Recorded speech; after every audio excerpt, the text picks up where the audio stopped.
É com muito prazer que damos início à nossa segunda web oficina aberta do Programa de Inovação e Docência Universitária, da UFV, PRODOS UFV, com o tema Atenção Primária à Saúde no Combate à Covid-19, Cenário Atual e Pós-Pandemia.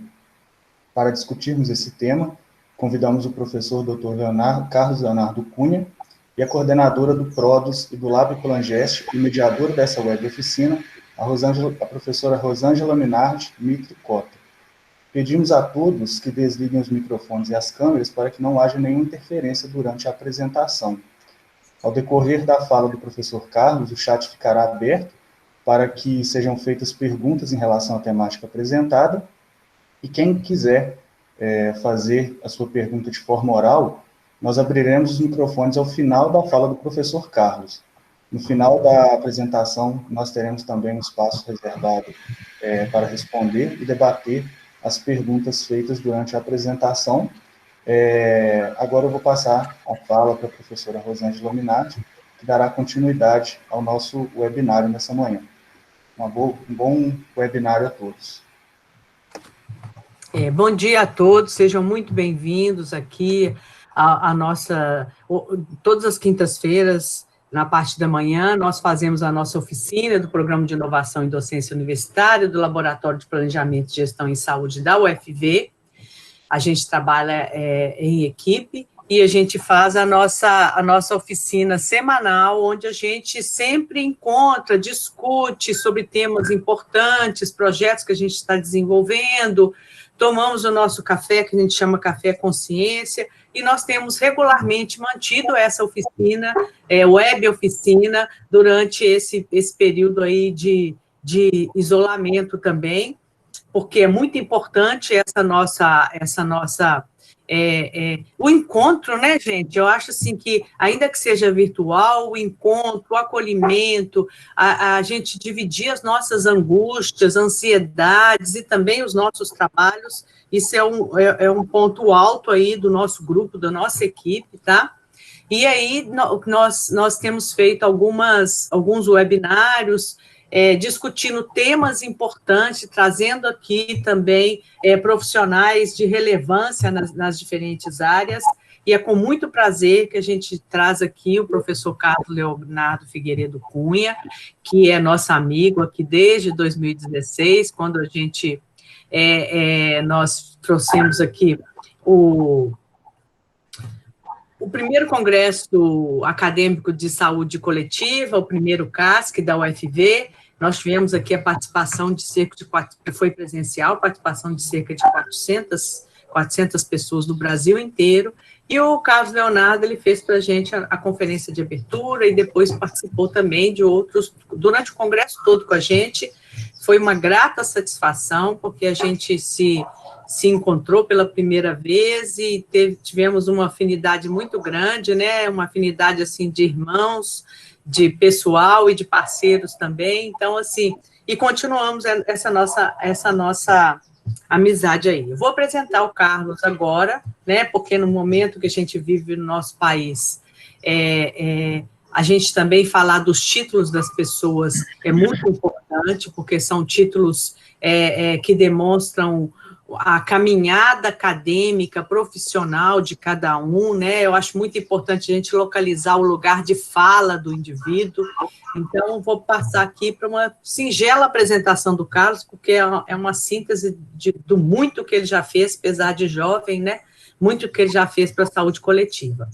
Então, o professor Carlos Leonardo, ele é graduado em enfermagem e obstetrícia pela Universidade Estadual do Maranhão, tem mestrado em saúde materna e infantil pela Universidade Federal do Maranhão, doutorado em saúde coletiva pelo Instituto de Estudos em Saúde Coletiva, IESC, da UFRJ, membro da Comissão de Práticas Avançadas em Enfermagem do Conselho Federal de Enfermagem, professora adjunto do curso de enfermagem da Universidade Federal do Pará, na área da gestão em serviços de saúde, professor permanente dos programas de pós-graduação em enfermagem, professor colaborador do Programa de Saúde, Ambiente e Sociedade na Amazônia da Universidade Federal do Pará e vice-diretor da Associação Brasileira de Enfermagem de Família e Comunidade. Então, Carlos Leonardo, é com muito prazer que a gente recebe você aqui. sinta-se em casa, porque você sabe que aqui é a sua casa também, né?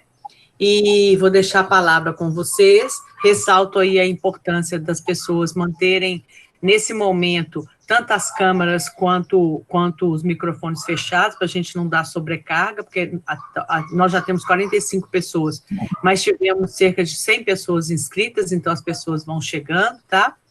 E também vocês podem fazer as perguntas tanto no chat, que nós temos pessoas responsáveis por anotar, e logo depois da fala do Carlos Leonardo, vou ressaltar de novo, nós vamos abrir o microfone para quem quiser conversar com ele também, fazer perguntas, dialogar, verbalmente também estará aberto, tá? Então, muito obrigado, Carlos, a fala está com você. Bem, então, bom dia a todos, mais uma vez, eu agradeço o convite da Universidade Federal de Viçosa, na pessoa da professora Rosângela Minardi Cota. Foi um prazer muito grande descobrir a UFV em 2016, né, no Congresso de Saúde Coletiva, substituindo minha orientadora do doutorado, Lígia Bahia, até então, né, e foi uma tarefa muito difícil, mas eu fiquei encantado com a universidade, com a estrutura, com essa articulação do ensino-serviços que vocês promovem aí em Viçosa. E falar da professora Rosângela Minardi é falar de uma referência em metodologias do ensino na saúde, não é? Então, vocês, de certa forma, estão de parabéns, e eu acho que a função do mestrado, a docência, ela é de suma importância, formar professores críticos reflexivos que trabalham metodologias diferentes, inovadoras.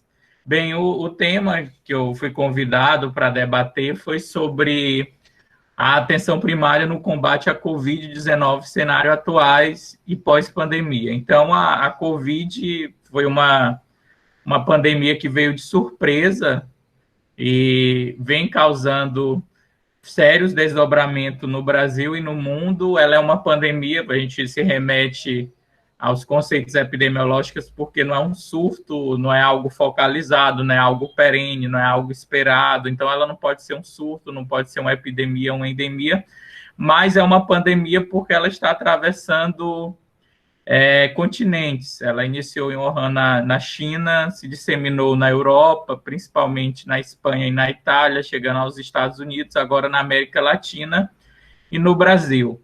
Ela seguiu uma tendência no Brasil, que é da classe alta para a classe média e baixa, e tem uma tendência também de interiorização e pauperização. É importante a gente entender como essa pandemia ela tem diferentes arranjos no Brasil, devido à grande extensão territorial do nosso país. Então, a gente costuma dizer que é uma pandemia com várias proporções nas diversas regiões do Brasil. Basta a gente avaliar como está o índice de infecção da doença, você vai observar que em alguns estados estão mais acelerados, outros já diminuíram o alerta em número de casos, e outros estados estão aumentando o número de casos.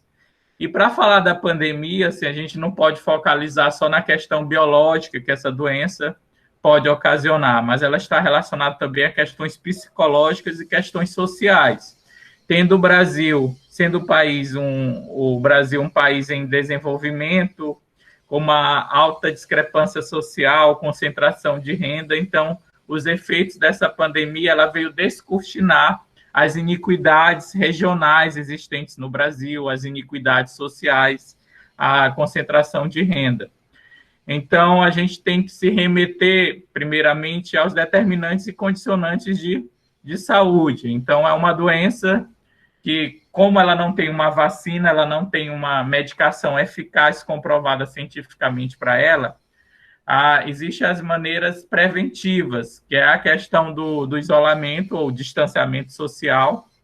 Só que para fazer esse isolamento, esse distanciamento social no Brasil não é tão simples, é diferente dos países da Europa, que não tem uma alta concentração de renda, que as pessoas têm saneamento básico, muitas vezes quase sempre tem uma moradia digna. No Brasil, há um grande aglomerado de favelas, periferias, pessoas em situação de rua, indígenas, quilombolas, povos e comunidades tradicionais como ribeirinhos, privados de liberdade, que são os presidiários, né, refugiados, dentre outros. Então, como esta pandemia ela se apresenta no Brasil? E você falar de distanciamento social, de isolamento dentro de uma casa que só tem um cômodo, que as pessoas não têm acesso a uma água para lavar a mão, não tem dinheiro para comprar um álcool gel, não tem acesso a máscara, é muito difícil essa questão no Brasil. Então, a gente analisa que aqui, como eu falei, o Brasil, principalmente nos grandes centros, a questão da periferização, não é? Que são localidades denominadas aglomerados subnormais. Que são aglomerados subnormais? São lugares que têm carência de serviços públicos essenciais e localização em áreas restritas à ocupação. Então, a classe trabalhadora do Brasil, principalmente nos grandes centros, trabalham na região central, mas moram na região periférica. Então, tem a questão da mobilidade urbana, e a contaminação se dá muitas vezes no transporte público, como no ônibus, no metrô. E, com isso, a gente entende que é muito prejudicial essa questão socioeconômica no Brasil. Só para você ter uma ideia aqui do local de fala, em Belém, 53,9%, mais de 50% da população vive em áreas de carências de serviços públicos essenciais, sem serviços públicos nenhum essenciais, como escolas, unidades de saúde próximo ao local que reside. Então, essas pessoas têm que se deslocar para trabalhar, para acessar os serviços de saúde, para os seus filhos irem à escola. Com isso, o Estado, quando eu falo Estado, governo federal, estadual e municipal, coordenado pelo governo federal, ele tem que prover políticas para a sobrevivência dessas pessoas, como foram adotadas em países europeus, não é? Então, a preocupação dos países europeus tiveram de fomentar renda para essas pessoas que foram prejudicadas com a pandemia. Como eu falei, ela não tem a vertente só psicológica, ela tem a vertente social, a vertente psicológica. E qual o contexto do Brasil? Além dessa discrepância social, a gente tem uma cultura de marginalização e menosprezo do bem público no Brasil. Isso, de um tempo para cá, vem se acirrando. A questão que as escolas públicas elas são menos eficazes do que as escolas privadas, que as universidades públicas são espaço de balbúrdia, que o sistema, a famosa conotação da grande fila do SUS, e tem umas questões conjunturais no Brasil que prejudicam a efetivação do Sistema Único de Saúde, desde a sua criação, né? Como a gente pode falar, a dedução do imposto de renda com gastos com saúde e educação, você deduz que era um dinheiro que era para ir para o financiamento do SUS, pagamento de plano de saúde para servidores públicos, o próprio governo ele financia, não é? E não pagamento completo, mas uma ajuda de custo, tanto para professores universitários e servidores públicos, para pagar um plano de saúde.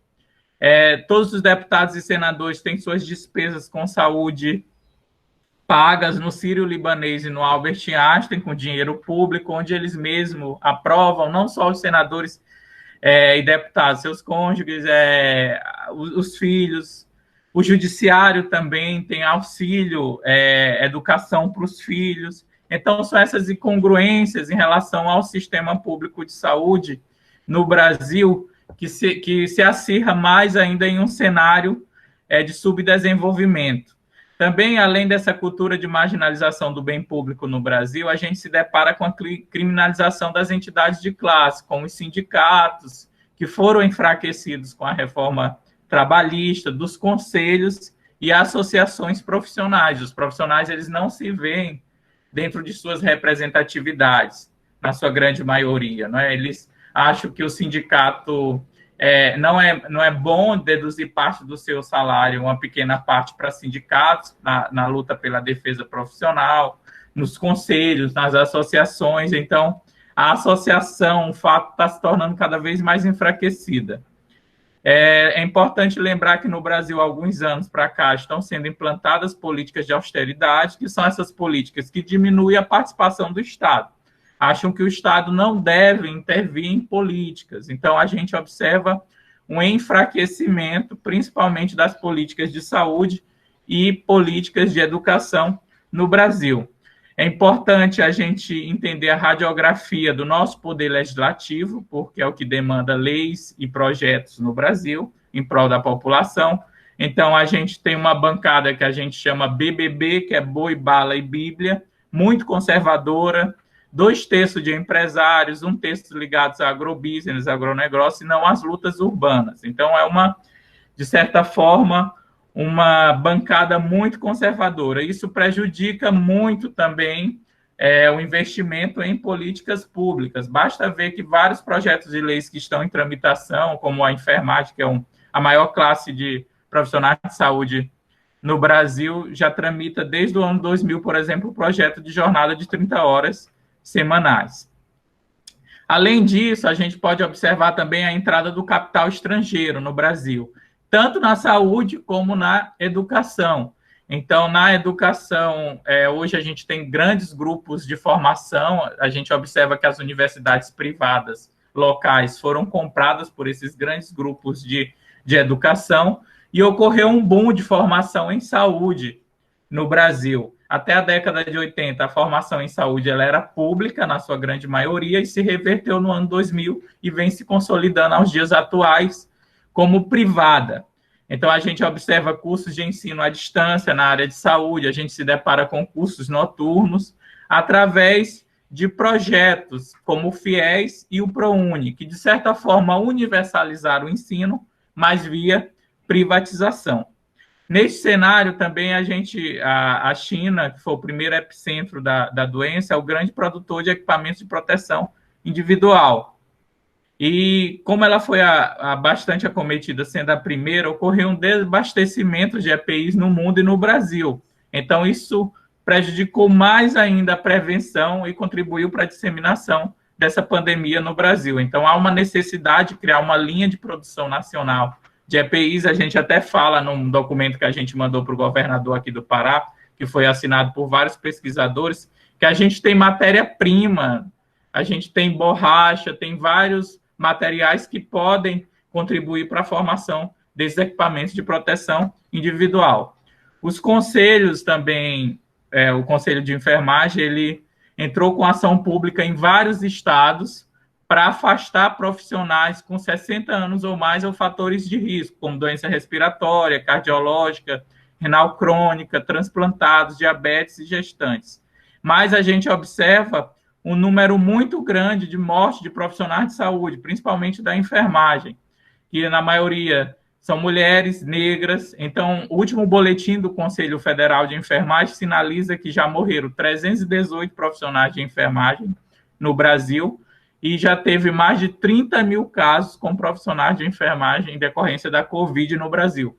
Só para vocês entenderem a gravidade desse dado para o Brasil, somando o número de casos da Itália, da Espanha e dos Estados Unidos, é menor do que o número de mortes de profissionais de enfermagem no Brasil. Porque diferente dos países europeus e dos Estados Unidos, a maioria dos profissionais de enfermagem são de nível médio no Brasil, que são muitas vezes com vencimento de um salário mínimo. Então, se você for fazer um corte das mortes, são mulheres, provedoras de lar, negras, com um baixo poder aquisitivo. Então, é esse cenário que vem se dando a pandemia no Brasil. É importante a gente fazer uma análise de conjuntura e como essa pandemia ela vem se moldando no Brasil. Como eu falei, de uns anos para cá, vem se implantando essas políticas de austeridade. Em 2016, se deu a promulgação da Emenda Constitucional 95, que a gente não fala nem mais de subfinanciamento do SUS. Ela desfinanciou o SUS, ele já era subfinanciado, e ocorreu um desfinanciamento do SUS, porque ela congela gastos com saúde e educação por 20 anos no Brasil. Isso impactou diretamente no orçamento das universidades. Então, as universidades estão operando com orçamento muito menor. Basta a gente andar por várias universidades do Brasil que você vai ver várias obras inacabadas. Impactou diretamente no orçamento para pesquisas, várias pesquisas foram paradas. Salário dos profissionais, já que o governo federal é o que possui o maior índice de arrecadação e os estados e municípios o menor, isso impacta diretamente no repasse para os profissionais, e a gente vai ver isso na atenção primária. e prejudica também as condições de trabalho, os cenários de prática, já que os serviços de saúde estão enfraquecidos. Concomitante com a Emenda Constitucional 95/2016, ocorreu a reforma trabalhista e da Previdência. Qual o impacto da reforma trabalhista para a Covid? Porque aumentou a informalidade. Se aumenta a informalidade, diminui o emprego seguro. Então, a grande maioria dos brasileiros, tem que sair para vender algo para trazer o almoço para a família. Então, para falar de distanciamento, isolamento social com esse grupo de pessoas é muito difícil. Então, essa reforma trabalhista, ela regulamentou o trabalho intermitente, que é o pagamento por horas de trabalho, que precariza mais ainda os profissionais de saúde, o trabalho que é o famoso bico, que é o fenômeno que os estudiosos chamam de uberização do trabalho, que se remete ao trabalho do profissional do Uber, né, que ele trabalha por conta própria, mas ele não tem nenhuma segurança, carteira assinada, ele não tem nenhum tipo de benefício. Como também se deu o fim da contribuição sindical obrigatória, que muitos profissionais festejaram o fim da contribuição sindical obrigatória, mas é um tiro no pé, porque enfraquece mais ainda a entidade representativa dos profissionais, não é? Outro dado interessante para a gente observar ainda em análise de conjuntura é o número da relação público-privada, a relação público-privado em relação aos leitos do Brasil. Por mais que a gente tenha um sistema público de saúde, a maioria dos leitos do Brasil, eles são privados. É uma herança que a gente herdou no período pré-SUS do INAMPS, então a maioria são conveniados com o Sistema Único de Saúde. E tem até uma campanha que é para os leitos serem regulados, porque o que ocorre? Em alguns lugares, os leitos do SUS, por ser a demanda maior, estão ocupados, enquanto os leitos privados estão desocupados. Então, a ideia é que se tenha uma regulação do SUS para que esses leitos privados sejam ocupados por pacientes provenientes do sistema público de saúde, porque a vida é um bem comum, vale mais, não é? Então, é interessante também entender essas incongruências do sistema público de saúde, essa relação público-privado na distribuição dos leitos no Brasil. Para se ter uma ideia também, dos mais de 5 mil municípios do Brasil, só 10% dos municípios brasileiros possuem leitos de UTI. Então, há uma alta concentração de serviços nas iniquidades regionais que é histórica. Os serviços de saúde se concentram na região sul e sudeste, principalmente nos estados de São Paulo, Rio de Janeiro e Minas Gerais, e a gente tem os vazios sanitários, principalmente na região norte. Outro ponto que eu queria destacar também é essa relação do isolamento horizontal e do isolamento vertical. Não existe cientificamente nenhuma comprovação que o isolamento vertical ele é eficaz, essa relação de saúde e economia, não é? O indicado é o isolamento horizontal, que prevê a redução máxima da movimentação das pessoas. E aí veio a proposta de um isolamento vertical, deixar os idosos em casas e a população ativa para ir para o trabalho, o que não, de certa forma, vai prevenir a doença. É importante também demarcar a configuração dos profissionais de saúde, que de vilões, no início, eles eram agredidos no transporte público, como uma forma de contágio da doença, e passaram a ser heróis. Só que esse profissional de saúde ele tem uma vulnerabilidade muito grande.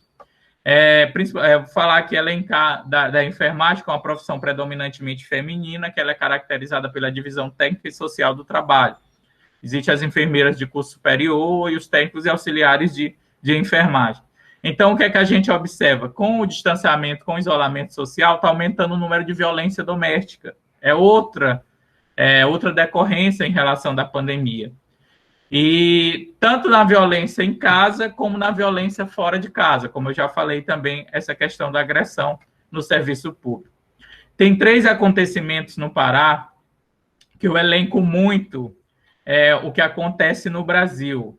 Primeiro foi a questão de um decreto que define o emprego doméstico como atividade essencial, que vai contra o entendimento nacional, então, regulamentando que a empregada doméstica era uma atividade essencial. Então, aqui no pico da pandemia, não se pagava a empregada doméstica para ela ficar em casa, ela tinha que trabalhar, e a gente sabe por essa questão de classe social, que o patrão ele tem um acesso muitas vezes a um plano de saúde, enquanto a empregada não tem. O outro fato que foi muito determinante, que mostra esse perfil escravocrata, patrimonialista, que a gente tem paternalista, de iniquidades sociais, é a questão do transporte aéreo para famílias mais abastadas. Então, aqui em Belém, ocorreu o aumento de transporte aéreo no pico da doença para hospitais de São Paulo e em Brasília, que já tinham de luxo equipados com UTI. Então, as pessoas estavam se deslocando, os grandes empresários do Brasil, para grandes hospitais, não é, como Albert Einstein, Sírio-Libanês, Oswaldo Cruz. Então, isso mostra, não é, a discrepância social no Brasil, tá? E o outro ponto que eu queria destacar para vocês é sobre a questão do kit de medicamentos. Então, foi oferecido não só aqui em Belém, mas em alguns municípios do interior do Pará, e eu observei algumas experiências aí em Minas Gerais, que a distribuição de medicamentos que não tem comprovação científica de serem eficazes no tratamento da Covid-19, como a cloroquina, a ivermectina, a azitromicina. Então, foram distribuídos aqui por planos de saúde, em algumas prefeituras ofereceram via prescrição médica a entrega desses medicamentos. Então, mostra, né, o nosso perfil já muito voltado para essa questão biomédica existente no Brasil. Então, isso é muito importante para a gente entender, porque isso elenca, não é, o perfil, essas raízes históricas no Brasil em tempo de pandemia. Bem, qual o papel da PS no combate à pandemia? Eu fiz essa análise de conjuntura para a gente entender. Então, ocorreu a saída de 8 mil médicos cubanos, participantes do programa Mais Médicos, que atuavam justamente nas áreas mais vulneráveis do Brasil, gerando uma desassistência. Então, a gente sabe que para você manter o financiamento de uma equipe, precisa ter o profissional médico cadastrado. Ocorreu a construção de hospitais de campanha, protocolos com medicamentos sem comprovação científica, como eu falei, cloroquina, ivermectina, azitromicina. Tem municípios que eu vi entrega em massa de ivermectina, não é? Apesar de a gente ter uma política nacional de atenção básica, que é a PNAB, que norteia a PS no Brasil, temos diversidades e várias realidades em sua execução, não é? A gente observa, e é uma pesquisa que a gente fez agora, utilizando os dados do PEMAC, do Programa Nacional de Melhoria do Acesso e Qualidade, você observa uma discrepância em relação à estrutura das unidades básicas de saúde e dos vínculos empregatícios dos profissionais. A região sul, em via de regra, ela tem as melhores estruturas de unidades básicas de saúde, é a região em que os profissionais de saúde têm os vínculos empregatícios mais seguros, enquanto a região norte é a que possui a pior estrutura das unidades básicas de saúde, é a região mais pobre, com o maior número de municípios com pior IDH, onde a população tem uma maior dificuldade de acesso. Então, isso é determinante, porque quando a gente fala em medidas de prevenção e combate da Covid, se esperava que já se existisse uma estrutura prévia, de estrutura adequada de unidade básica de saúde, como a gente vai ver, tá? A nova PNAB, a atenção básica no Brasil, ela é norteada por uma política, e essa PNAB ela já está na terceira versão.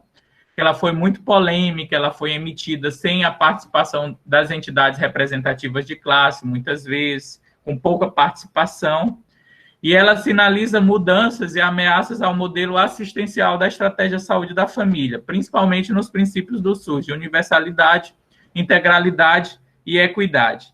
Então, essa PNAB, ela permitiu estabelecer equipes de saúde da família com apenas um ACS. Então, a gente sabe que o agente comunitário de saúde ele é um profissional central nessa orientação da família. A gente observa que as equipes, muitas vezes, de saúde da família estão mais focadas na clínica e menos na ordenação comunitária. E com essa PNAB, ela de certa forma, ela flexibilizou que você pode ter uma equipe de saúde da família com até um agente comunitário de saúde. Então, essa ausência do agente comunitário de saúde afeta um dos pilares assistencial que caracteriza a estratégia saúde da família. Outra coisa é a questão da flexibilização da carga horária dos profissionais. A PNAB, ela também passa a financiar uma nova conformação de equipe de atenção básica, que assim foi chamada, sem a obrigatoriedade da presença da equipe de saúde bucal e do agente comunitário de saúde. É uma equipe formada só por médico, enfermeiro e técnico de enfermagem. Pode ter agente comunitário de saúde.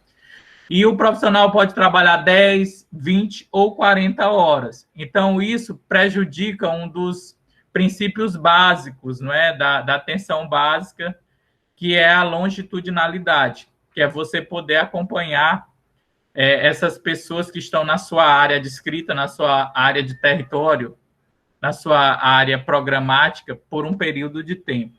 Também a gente destaca nessa nova PNAB as novas atribuições do agente comunitário de saúde. Então, o agente comunitário de saúde, nos grandes centros, está sendo muitas vezes um grande problema, porque quando foi criado a profissão do agente comunitário de saúde, era um profissional de nível básico.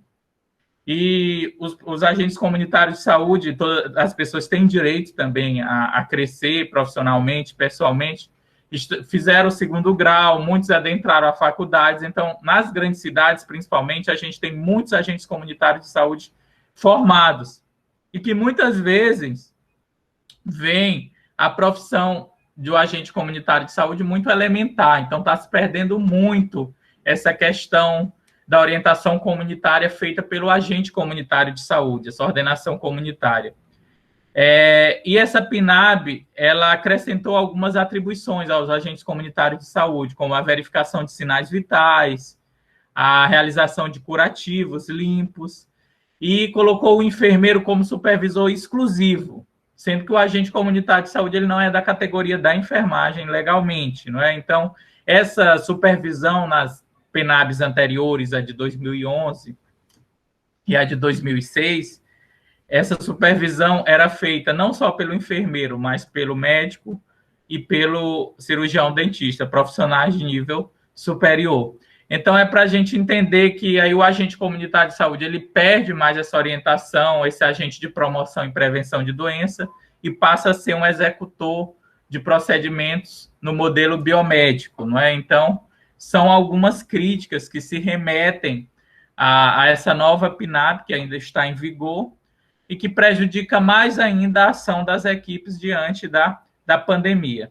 O componente multiprofissional também ele é enfraquecido pela extinção do credenciamento e financiamento federal aos núcleos de saúde da família, sob a justificativa de dar maior autonomia do gestor municipal para a composição das equipes. Então, foi implantada os NASFs, que é o núcleo de apoio, que agora é núcleo ampliado de saúde da família, como é chamado, porque se entende que as equipes, os problemas de saúde são muito complexos para o médico e enfermeiro resolver nos seus 85%, como diz a literatura científica. E aí foram criados esses núcleos de apoio de saúde da família com profissionais que não estão na equipe básica, de atenção básica, da equipe de saúde da família. Só que, pela nova PNAB e pelo as suas portarias complementares, foi estabelecido que a decisão da implantação do núcleo de saúde da família, do núcleo ampliado de saúde da família e sua conformação vai de acordo com o interesse do gestor. Outra questão que foi lançada foi o programa Saúde na Hora. Foi lançado com uma tentativa de aumentar o horário de atendimento das unidades básicas de saúde. Só que alguns pesquisadores da saúde coletiva da atenção básica criticam, porque apontam que a unidade básica de saúde ela se transforma em uma UPA, não é? Principalmente nos municípios de médio e grande porte, em unidades de pronto atendimento. Então, isso é a grande crítica em relação ao programa Saúde na Hora. Em relação à gestão do trabalho médico, né, com a extinção, o programa Mais Médicos, ele não servia apenas para oferecer médicos para municípios com piores acessos, mas também ele focava na formação de profissionais médicos, incentivava as universidades para reformular a formação médica no Brasil. E com a extinção desse programa também ocorreu impacto também nessa formação médica. Ele focava também na ampliação das vagas de medicina de família e comunidade.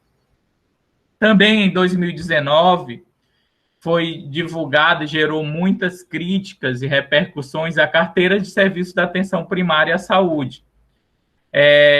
Pela sua centralidade no cuidado médico individual, ela sofreu intensas críticas, né, tanto pelas associações profissionais como no Conselho Nacional de Saúde.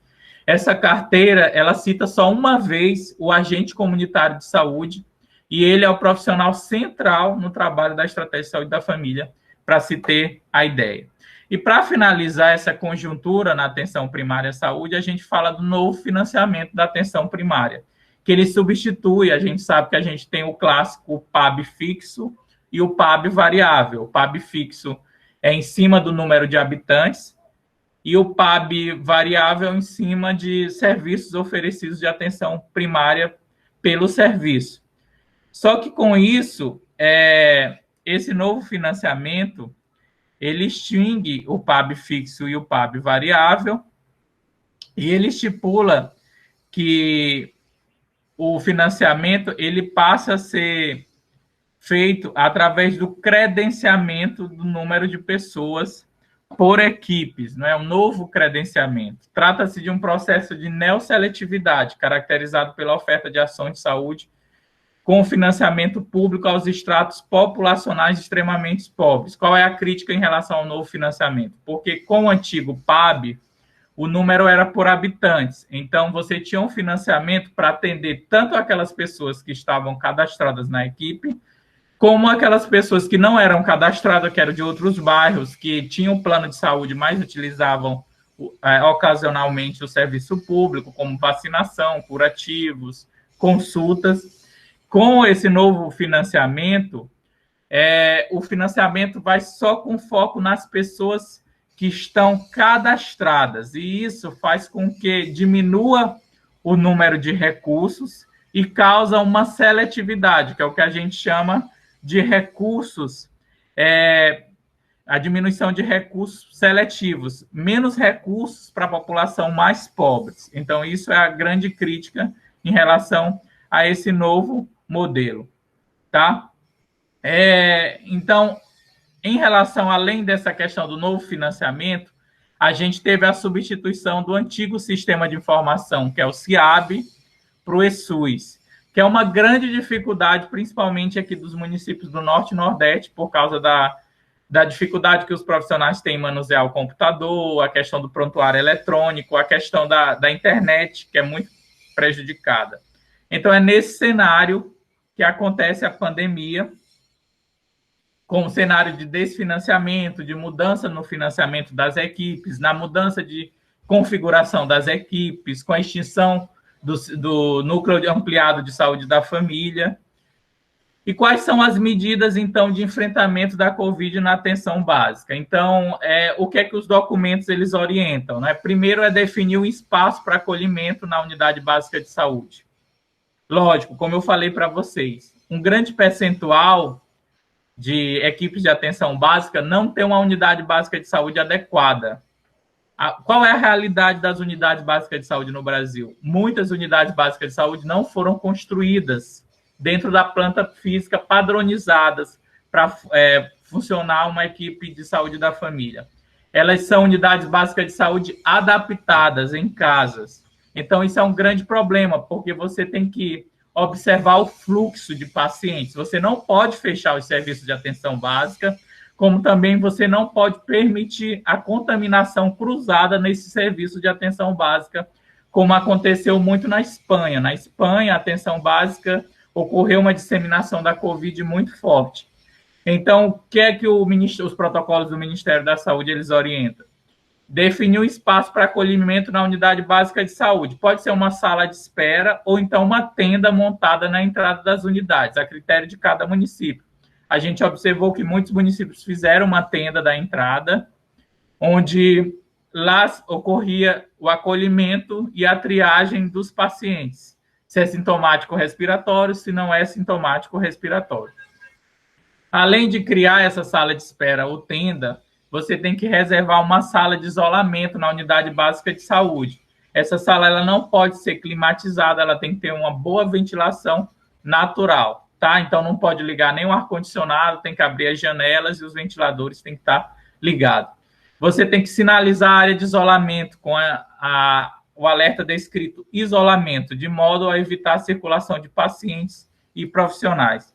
Eu faço aqui também um parêntese, a escassez de equipamentos de proteção individual. Então, o Conselho Federal de Enfermagem, onde eu sou colaborador, ele abriu uma ouvidoria, como também um apoio psicológico aos profissionais, e chegaram várias denúncias da escassez de equipamentos de proteção individual, principalmente na atenção básica, onde os profissionais tinham que passar o dia todo com uma máscara cirúrgica, escassez de máscara N95, que é utilizada em caso de procedimentos com aerossóis, mas também há uma dificuldade. Quando foram investigar, os profissionais, muitas vezes, eles não sabiam qual era o tipo de equipamento de proteção individual.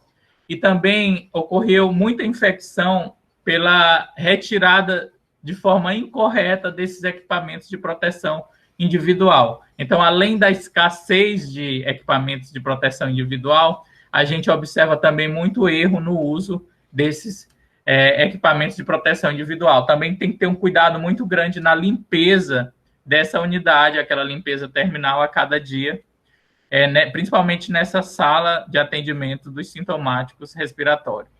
Algo que deveria ser feito no Brasil desde o início, que era a testagem em massa dos profissionais de saúde. Então, a gente teve uma dificuldade de testes aqui no Brasil, não só dos profissionais de saúde, mas também da população. Alguns protocolos, eles orientam que sejam divididos em equipes na unidade básica de saúde, que cada semana trabalhe uma equipe diferente e observar se tem algum sintoma respiratório, para que os profissionais não adoeçam, tá?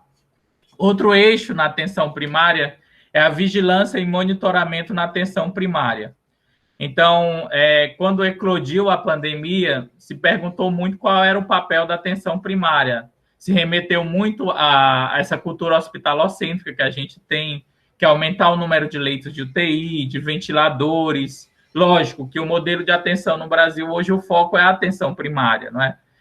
E a atenção primária ela tem um papel importantíssimo, que é o monitoramento e a vigilância dos casos, para evitar que esses casos se agravem e as pessoas possam morrer por falta de leitos de UTI. Então, a primeira medida é o mapeamento dos usuários do grupo de maior risco para a COVID.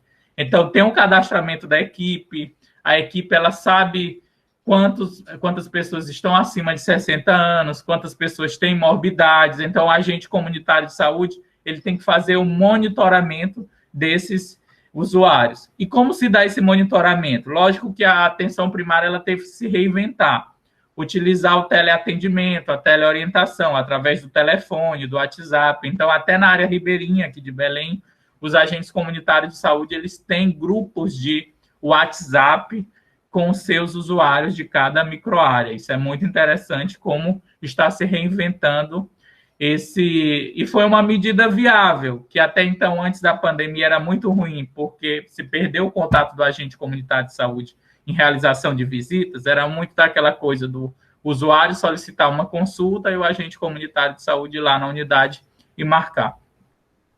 Identificar casos suspeitos e contatos domiciliares e, se possível, contatos comunitários no último 14 dias. Então, é importante observar isso também. Observar quem são as lideranças comunitárias, o dono da padaria, o dono de supermercados, porque essas pessoas têm que ser testadas, que elas têm um contato muito grande.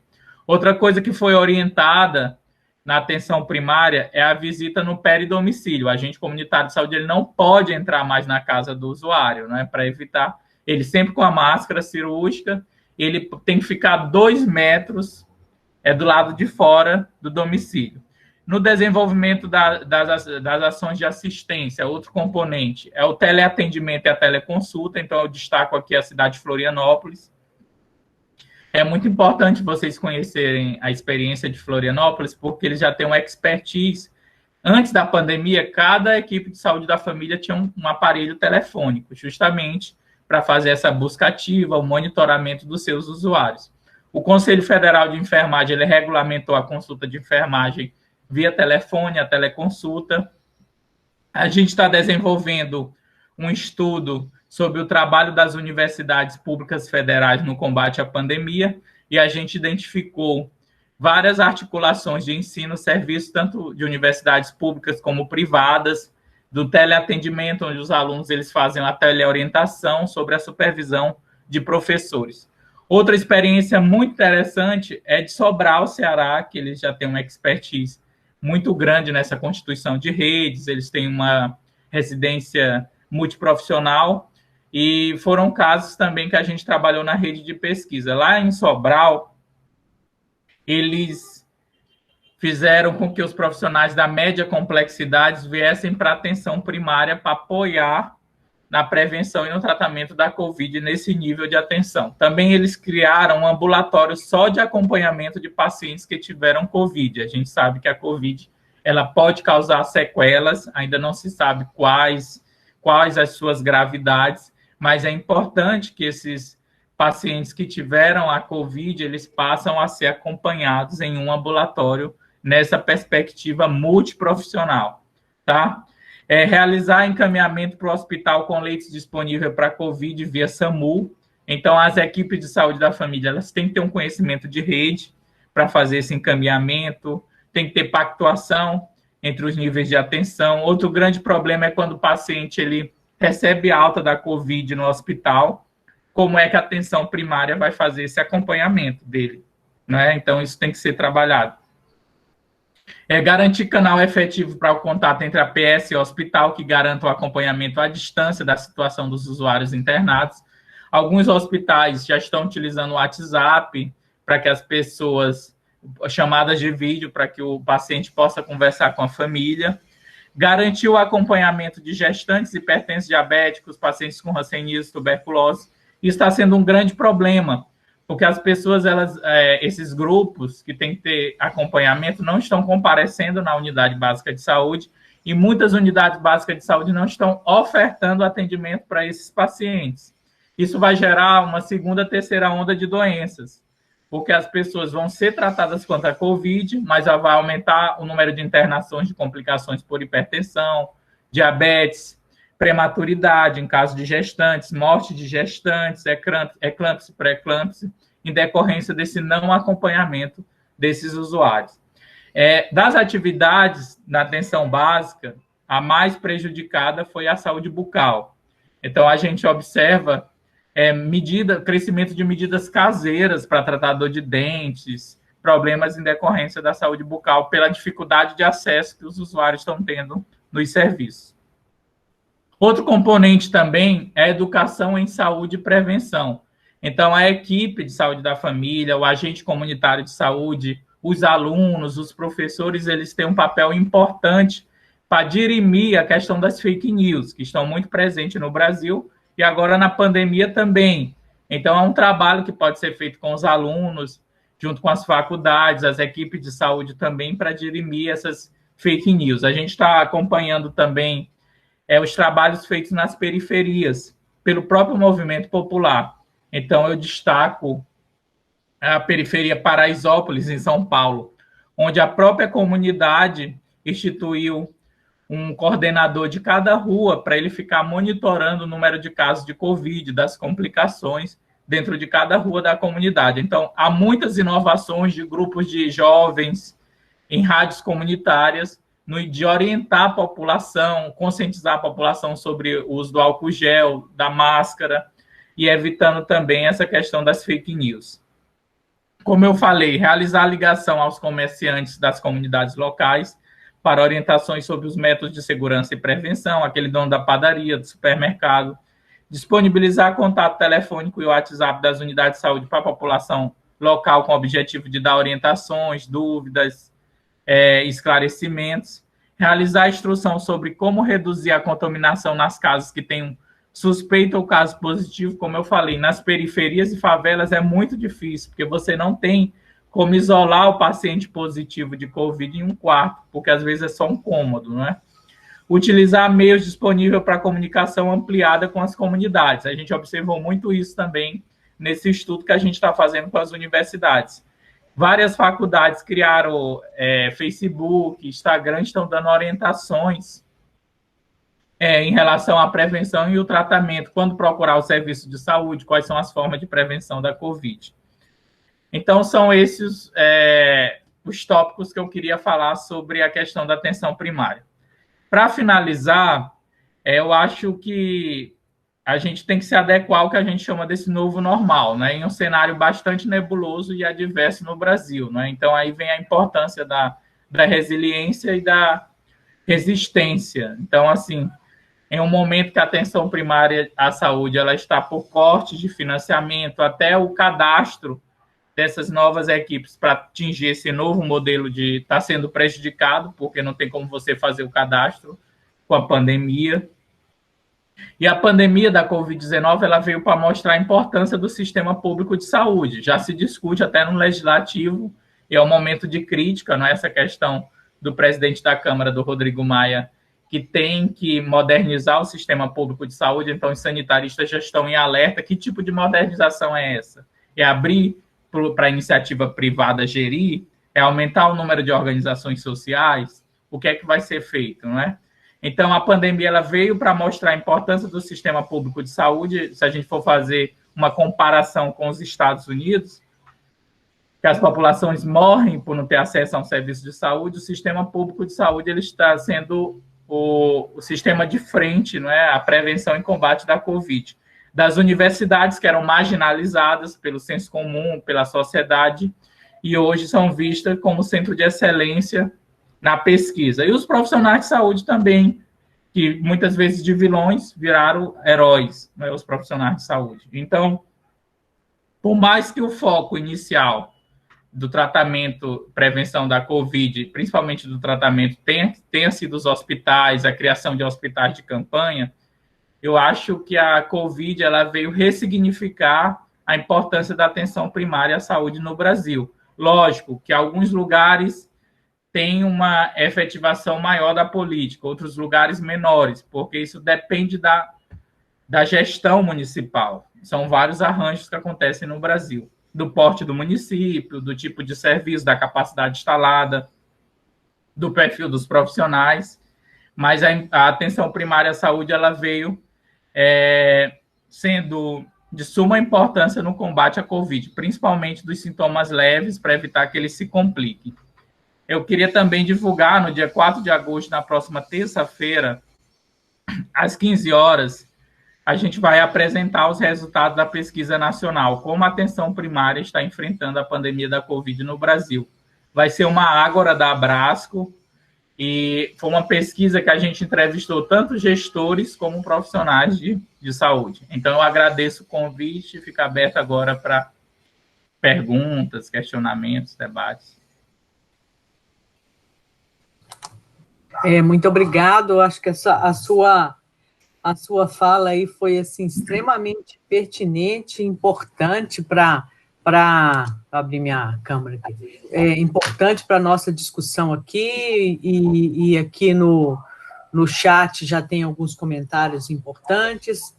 Eu vou, assim, dentro de tudo que você colocou, Carlos, eu vou destacar aqui algumas coisas importantes que eu acho que a gente precisa de pensar, né, e também ressignificar. Quando você coloca que a cultura da marginalização, do desprezo, menosprezo com a coisa pública, né, com os serviços públicos, isso vai muito ao encontro do outro webinário que a gente fez com o Leonardo Carnu, que ele trabalhou muito em relação a essa questão do neoliberalismo, do neofascismo, porque dentro dessa nova ordem de transformar o mundo num lugar assim que não seja para todos, né, que não inclui todos, e que a gente atribui juízo de valor para quem merece ter, quem merece viver, né? A questão maior é essa mesmo, né? Vamos privatizar, independente do que seja privatizado, vamos denegrir a imagem da ciência, da pesquisa, da universidade pública, vamos denegrir a imagem do professor, né? Vamos denegrir a imagem aí, o Paulo Freire, né, entra aí, né, eles entram solavacando o Paulo Freire, que é um ícone mundial, não vou dizer nem brasileiro, Paulo Freire é patrimônio mundial, né, ele é um dos autores, o terceiro autor mais citado no mundo. Então, você imagina com esse tanto da educação, com esse tanto de autores que a gente tem importante, ele é o terceiro, né? E está presente em vários momentos aí. A questão da uberização do trabalho, né? E a gente tem falado da uberização da universidade, a uberização também dos professores, né? Esse aumento da informalidade trabalhista, né? Que esse pagamento intermitente aí também é outra questão que a gente precisa de pensar mesmo, que vai também dentro da mesma linha aí dessa cultura de marginalização aí do bem público, né? E você também termina falando do Brasil atual, né? Que a gente precisa ter realmente resiliência e resistência, e a questão do Covid, o Covid veio para escancarar tudo, né? O Covid veio escancarar a questão da desigualdade, a questão da iniquidade, ele veio para escancarar a questão de que o privado não resolve o que a gente precisa mesmo, o privado não resolve nada, né? Quem resolve é o público, e aí ele veio também ressignificar, igual você colocou, a importância da atenção primária no Brasil, e veio colocar em destaque a importância e necessidade do SUS, né? Que os países europeus, lá onde a gente tem sistemas públicos, a diferença no Brasil da resposta, né, a esse vírus, comparando com os Estados Unidos, por exemplo, né?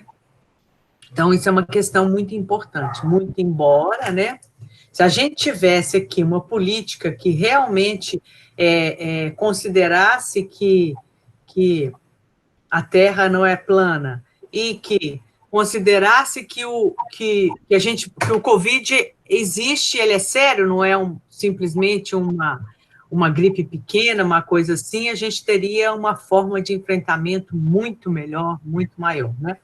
Então, agora eu destaquei esses pontos, que eu acho que são pontos para a gente poder estudar, e é bom que a gente tenha aí mais de uma hora para a gente poder discutir com as pessoas que estão presentes, tem algumas anotações no chat aí, eu vou deixar agora para as meninas que estão aí, uma coordenando o chat, outra coordenando para abrir o microfone também, tá? Eu acho que seria interessante, quem quiser falar, escreve aqui no chat, quero falar, que aí as meninas vão listando aí na ordem também das falas, ok? Acho que como as nossas expectativas foram realmente superadas. Agora aí, Clara, Giovanni, Samantha. Oi, eu não estou conseguindo ligar a minha câmera, deve ser porque eu estou gravando, né? Mas eu vou falar as observações que tiveram no chat. O Cleverson, ele colocou que essa falta de produção de equipamentos hospitalares em geral é uma forma de onerarem os serviços e poderem lucrar. O Alan colocou mas essa questão de heróis, infelizmente, é muito bonita nas redes sociais. Se eu saio de branco na rua, indo para o trabalho, sou visto com desdém. As pessoas não gostam de sentar perto, se afastam, comentam, cochicham. Infelizmente, tais kits de medicação têm um viés de ideologia política. e, em alguns lugares, moeda de troca em tempos de pré-eleição. O Helder colocou excelente relato histórico que o Carlos Leonardo nos traz, apontando as fragilidades das políticas que têm enfraquecido a atenção em saúde no âmbito da APS. A Pauliene colocou, com essa mudança do financiamento, infelizmente, estão deslocando profissionais de saúde da APS para preenchimento de cadastro. Mais uma tentativa desse desgoverno de sucatear e precarizar o SUS. A Bia, com relação à legislação da pessoa profissional de saúde ser positivo ou não com sintomas para Covid-19, mudou de 14 dias de licença para 10 dias, o que aumenta ainda mais as dificuldades destes profissionais. O Helder, o foco é a atenção primária, mas se valoriza mais a atenção hospitalar?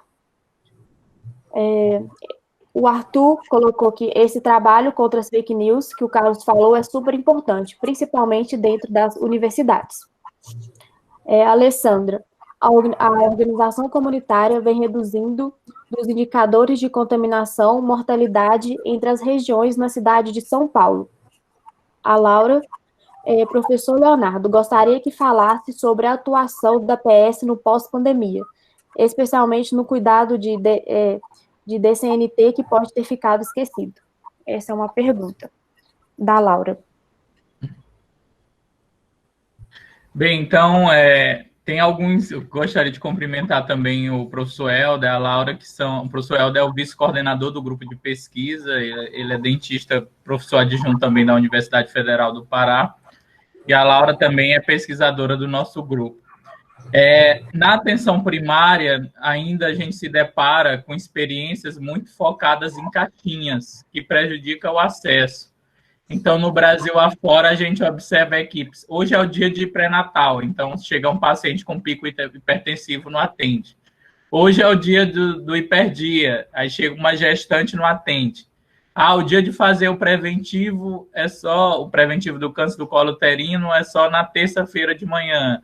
E aí a mulher ela não escolhe o dia de menstruar. E aí já tem, entendeu? Então, a gente observa esses bloqueios de acesso. Outro grande problema também, agora as unidades estão pedindo uma série de documentos. E aí a pessoa em população de rua, que ela não tem onde morar, ela não vai ser atendida por ela não ter documento, ou por ela não ter comprovante de residência. Então, a gente se depara com essas situações.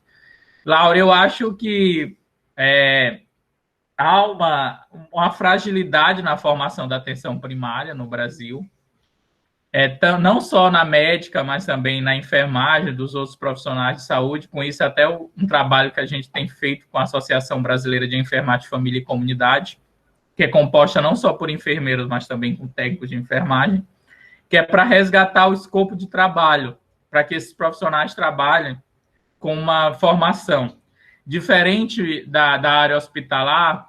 Muitas vezes, para trabalhar na atenção primária, não precisa de uma especialização prévia, deveria, né? Uma residência, uma especialização, um médico, um enfermeiro e os outros profissionais.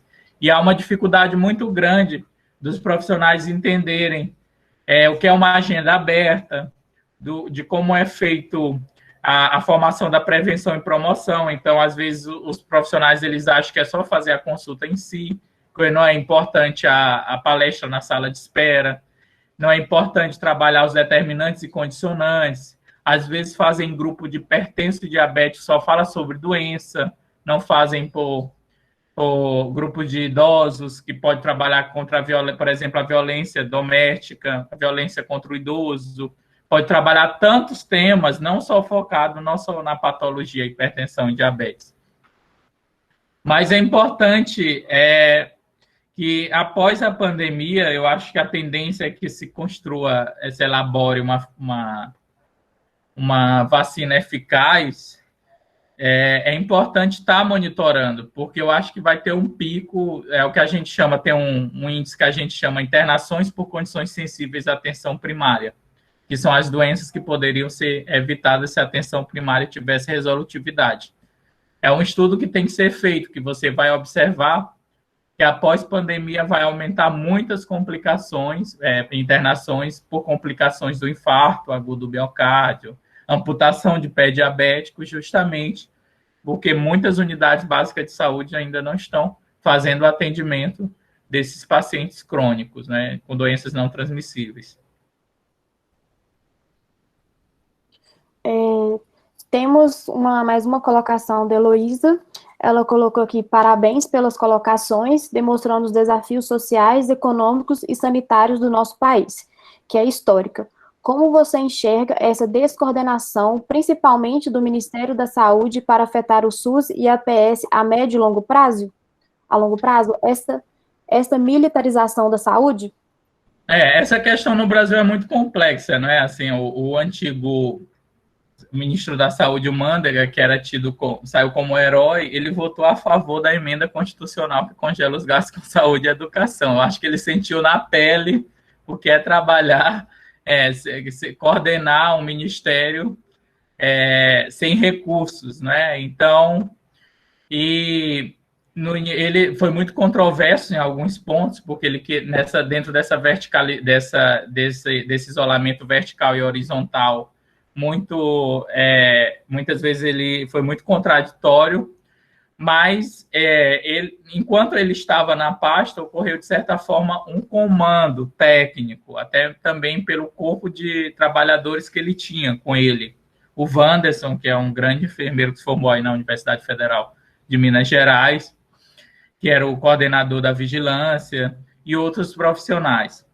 Essa mudança de financiamento ela foi feita sobre a coordenação do Erno, que é um professor da Federal do Rio Grande do Sul, que não está mais, à medida que o Manteiga saiu, ele saiu também. Agora não se sabe nem qual vai ser o caminho, se vai ser continuada essa forma de financiamento. Então, que se preocupa muito essa descontinuidade do trabalho do Ministério da Saúde.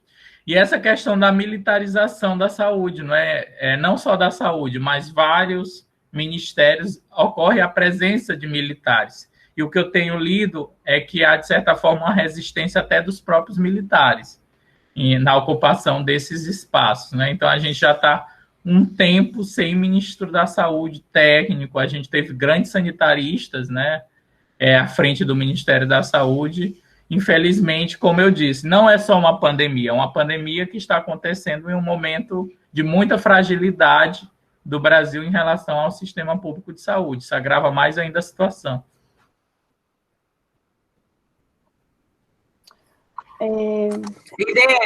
Irene, acho que você pode fazer a sua pergunta oral. Você tem condição de fazer?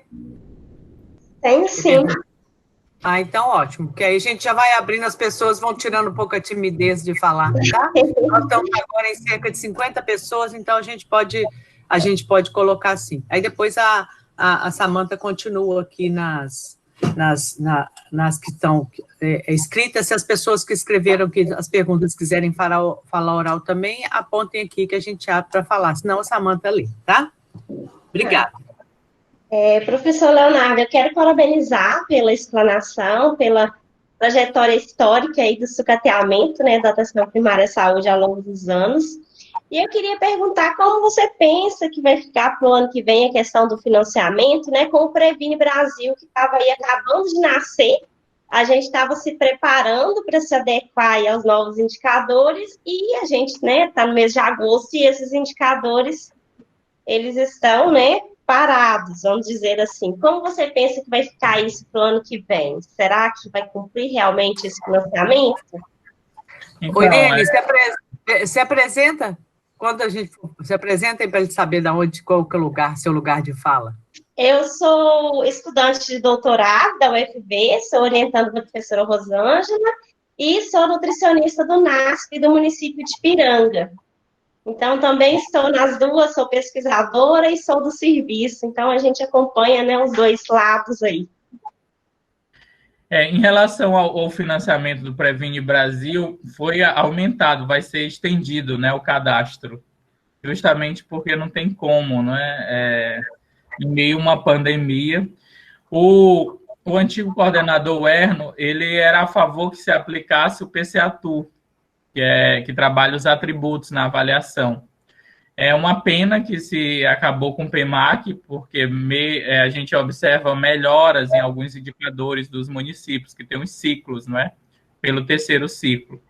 E o PEMAC, ele previa o financiamento, um financiamento a mais, para além do PAB fixo e variável.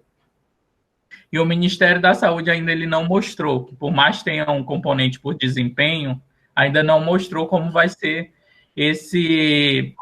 E a grande crítica em relação a esse novo modelo de financiamento é porque o Brasil ele é muito desigual.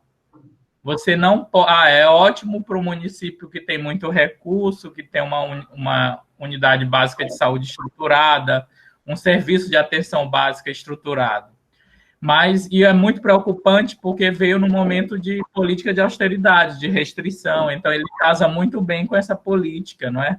Então, assim, a gente tem que entender que muitos municípios do Brasil, a maioria dos municípios são de pequeno porte, e são municípios que sobrevivem com recursos federais, que não tem indústria, não tem fábrica, não tem... O ICMS é muito baixo de arrecadação. A partir do momento que você corta, você já desfinancia e você depois retira, você vai fragilizar mais ainda a atenção primária desses municípios, né?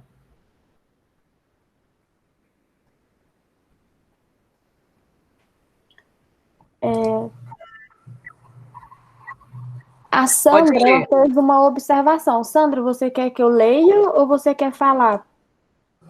Não, ela quer que você lê. Então tá bom. Então tá bom. Ela diz, parabéns, professor Leonardo, pela excelente palestra, mostrando o cenário de desmonte do SUS, em que a pandemia chegou no Brasil. A desinformação e negativismo vinda do governo federal pode estar dificultando o controle da doença no Brasil? A mudança no financiamento e na legislação da PS também prejudicaram o controle da Covid. Mesmo Mandetta, gestor dessa legislação de desmonte da PS, deixou clara a importância do SUS. Como podemos lutar pelo SUS diante da ameaça de modernizá-lo? Eu acho que assim, a figura maior do Estado ela é referência para as pessoas, né? Então, assim, você minimizar o risco de uma doença é bem complicado, porque a gente tem essa discrepância social no Brasil. Uma coisa são as regalias que os políticos têm em acompanhamento, outras coisas são a dificuldade que a população tem do acesso. Então, se eu tomo uma medicação que ocasiona taquicardia, e eu posso ser monitorado por médico cardiologista, é diferente de uma pessoa que não tem acesso a esse serviço, né? Então, essa questão ela é muito central no Brasil, que é você negar uma pandemia, porque o que se espera de um Estado é, de certa forma, a proteção em relação à população, né? Então, isso é muito nocivo. Aqui no Brasil, tem uma cultura mesmo, por exemplo, eu estive na Espanha e em Cuba, é totalmente diferente, assim, as pessoas acreditam no serviço público, as pessoas se veem no serviço público. Aqui você se depara com um profissional que trabalha na atenção básica, orienta o pré-natal, o parto normal, aí essa própria pessoa engravida, ela procura o especialista, o obstetra que muitas vezes não preenche o seu cartão da gestante, ela marca cesariana. Então, assim, tem uma questão de valores muito distorcida no Brasil, e a gente tem que romper com isso, essa questão valorativa, não é?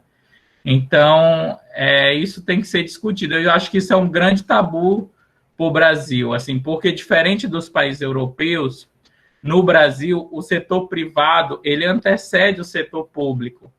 Na Espanha, na Inglaterra, no Canadá, não. Primeiro veio o Sistema Universal de Saúde e agora tem uma tendência de privatização, mas só 3% da população usa o serviço privado. São aquelas pessoas muito ricas. O que eu acho que falta no Brasil é consciência de classe, né? As pessoas que são da classe média acham que são ricas e não são, né, gente? Então, assim, falta consciência de classe da população brasileira, essa cultura de individualização muito americanizada que a gente se espelha também, isso prejudica muito as políticas públicas no Brasil. Temos mais uma pergunta da Ariadne. Professor Leonardo, no nosso novo normal, Você acredita que a incorporação de tecnologia se dará efetivamente na rotina da PS em curto e médio prazo? Teleconsulta, agendamentos, identificação de casos prioritários para consulta presencial? Seria possível incorporar tecnologia com humanização? Então, assim, a teleconsulta, principalmente feita pelos hospitais universitários, teleconsultas, que é a telemedicina, né, onde se dava os pareceres para profissionais que estão em áreas mais restritas, já acontece. Eu acredito que elas vão ser incorporadas. O grande risco é que se perca esse contato com o usuário, como muitas vezes acontece com o agente comunitário de saúde, né? O agente comunitário de saúde, antes da pandemia, muitos já não faziam a visita domiciliária, ficava na questão do grupo de WhatsApp, não é? Do atendimento.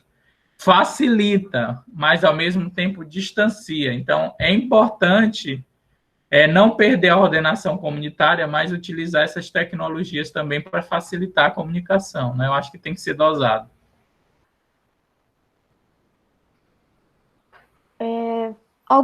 Não temos mais perguntas no chat. Alguém quer fazer pergunta oralmente? Se quiser, pode ligar a câmera. O Alan falou que quer fazer. Alan, pode ligar sua câmera, por favor, e seu microfone e fazer a pergunta.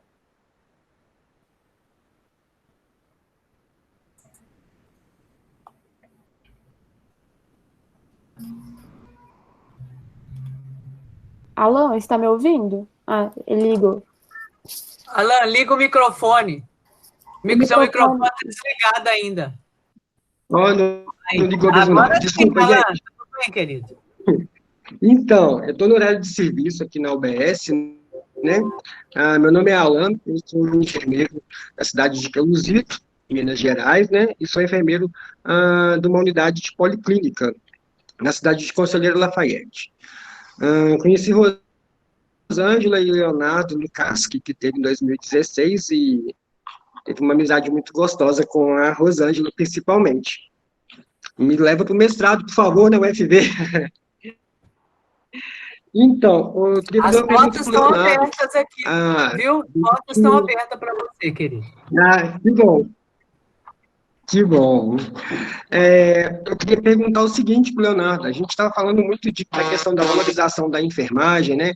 A gente está realmente na linha de frente. Às vezes, o médico nem sempre está na linha de frente igual a gente, né? Aqui na unidade básica, eu e a outra enfermeira, nós somos a linha de frente. Na policlínica que eu trabalho também, nós somos a linha de frente, né? O médico só entra depois, quando tem um paciente mais grave. Queria saber, com tudo isso que a enfermagem está passando, se o Leonardo acredita que a enfermagem, de fato, vai ser valorizada no Brasil. Eu falo que somos os anjos, somos os heróis, mas nada consegue ser feito, né? A Carla Prado, que é a representante do Corém aqui em Minas, teve reunião com o Zema e não foi acordado nada, né? Pelo menos concreto, né? Eu queria saber se ele realmente acredita que a enfermagem vai ser valorizada, seja com as 30 horas, seja com piso salarial. Essa é a minha pergunta. Um beijo, Rosângela, e um abraço para todo mundo aí. Bem, Alan, assim, eu acho, para a gente discutir essa questão da enfermagem, a gente tem que entender as raízes históricas, a representação dessa profissão, né? Então, a enfermagem, assim, por mais que ela seja o maior contingente do sistema público de saúde, o nosso poder de mobilização ele é muito pouco. É uma profissão que surgiu dentro da questão da caridade, ela é predominantemente feminina, ela tem uma divisão técnica e social do trabalho, e a gente não tem representação no legislativo. Você observa, por exemplo, os agentes comunitários de saúde, eles são muito fortes em termos de organização. A gente só tem uma deputada federal, e as bandeiras, os projetos de leis que tramitam em prol da enfermagem, desde o ano 2000, não passam, até pelo próprio perfil de deputados que a gente tem. Quem são esses deputados? São patrocinados pela Unimed, são patrocinados por plano de saúde, são donos de Santa Casa, então eles observam que o impacto financeiro, se você diminuir a carga horária dos profissionais de enfermagem por ser o maior contingente de profissionais.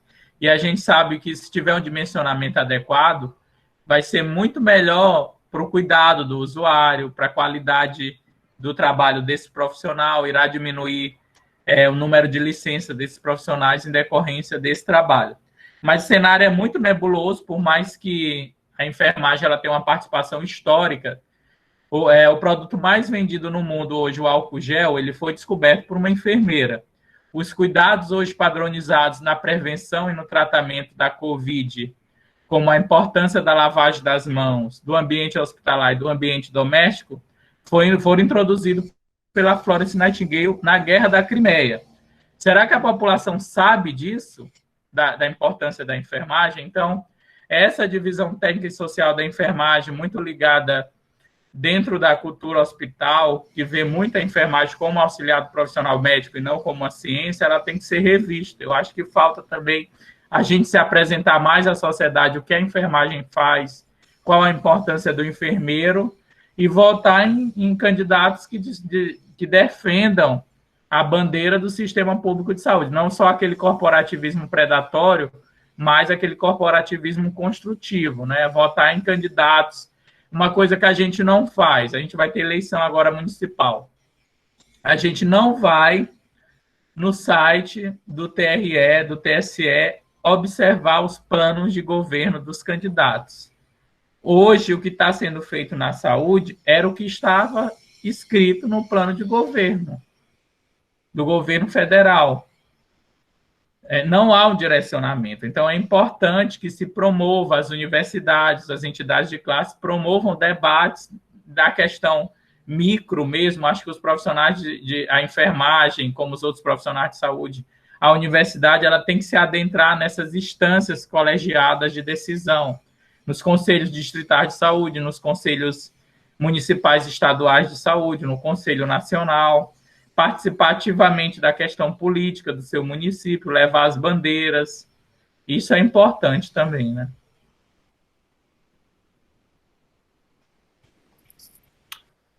Vou falar aqui Temos agora. só um minutinho, mais uma pergunta da Sandra.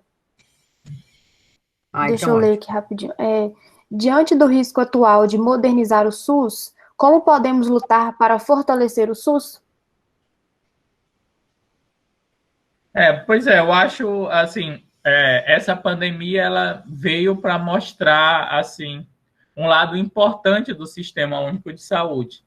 Mas eu acho que tem que trabalhar a opinião popular. Você não vê um Globo Repórter, dificilmente, sobre a importância do SUS, não é assim?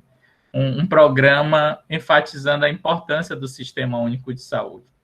Até que com a pandemia se menciona mais a questão do Sistema Único de Saúde, mas eu acho que tem que ser feito um trabalho de base, com os profissionais nas universidades, com os futuros profissionais. Eu sempre falo para os colegas enfermeiros quando eu vou dar palestra, a gente tem que defender o Sistema Público de Saúde por uma questão de consciência social, porque 80% da população brasileira depende exclusivamente do Sistema Público de Saúde, e por uma questão de mercado. As pesquisas mostram que o Sistema Único de Saúde é o maior empregador da força de trabalho em saúde, é o que fornece os melhores salários, as melhores condições de trabalho. Então, você tem que pensar tanto no social, se você não quiser pensar no social, pense em você também, não é? Então, eu acho que isso tem que ser o discurso, introjetar dentro da nossa família, da nossa comunidade, dos grupos sociais que a gente participa, experiências exitosas em relação ao SUS. Hoje tem uns grupos de WhatsApp, vamos colocar experiências exitosas, né? Da universidade pública, do sistema público de saúde. Temos mais uma pergunta da Heloísa. Uma outra questão que deve também, muito importante, além do novo pós-pandemia, é o processo eleitoral que aproxima e sabemos que, infelizmente, a descontinuidade dos serviços. Quais as ferramentas que os profissionais, a própria sociedade podem minimizar estes impactos na PS? Repete, por favor, aí a pergunta. Uma outra questão muito importante, além do novo pós-pandemia, é o processo eleitoral que aproxima e sabemos da descontinuidade dos serviços. Quais as ferramentas que os profissionais e a própria sociedade podem minimizar estes impactos na PS? Então, eu acho que, com certeza, agora com as eleições municipais e com os vínculos empregatícios, o que a gente notou nessa pesquisa com os dados do PEMAC? Que a maioria dos vínculos empregatícios dos profissionais de atenção básica são muito baixos, são péssimas, né? Então, são contratos onde o profissional não tem direito a 13º, férias, licença maternidade, são contratos totalmente fragilizados. Há uma tendência de crescimento de organizações sociais na região sudeste, principalmente São Paulo, que se consolidou primeiro, e no Rio de Janeiro. Quem conhece a realidade do Rio de Janeiro sabe, a atenção primária lá está se desmoronando. Teve um impulso, um crescimento muito grande, mas eles optaram em aumentar a expansão da estratégia de saúde da família via OS, Organização Social, que é um perigo, não é? Porque não tem como manter, não tem como criar uma carreira do profissional. Eu acho que muitas coisas de forma macro tem que ser revista, como é a lei da responsabilidade fiscal. Há um teto de gasto com profissionais de saúde no Brasil, isso tem que ser revisto, porque isso serve de imagem para o aparecimento dessas OS, das OCIPs. Então, isso tem que ser revisto. Tem que criar um plano de cargos e carreiras para os profissionais, para o serviço público, não é? O profissional ele tem que ter seu salário digno, mas ele tem que ter plus de acordo com as inovações que ele faz no serviço público. Então, acho que isso serve tanto para a saúde como para a educação, não é? Então, hoje, na educação, um professor universitário ele pode fazer o mínimo e um professor que faz o máximo recebe o mesmo salário. Isso é muito errado também, né? Lógico que a gente não vai brigar pela cultura de produtividade em si, mas na questão de fazer e acontecer na universidade, na melhoria do ensino, da pesquisa e da extensão. Então, isso é uma grande crítica em relação ao serviço público do Brasil, que tem que ser revista também, não é? Mas eu acho que falta conscientização da população, da importância do serviço público, da atenção primária, não é? Então, assim, o gestor que investe na atenção primária, ele não vai ter os resultados a curto prazo.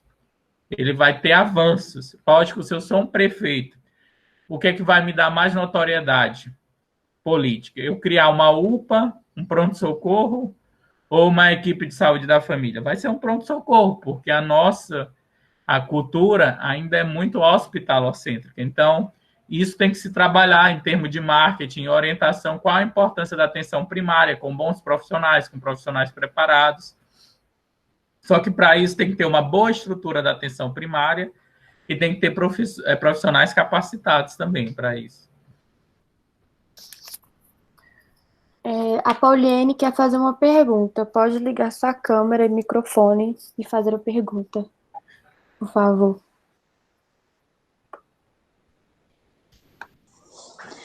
Bom dia, meu nome é Pauliene, eu sou acadêmica de enfermagem da UFV e coordenadora geral do Centro Acadêmico de Enfermagem.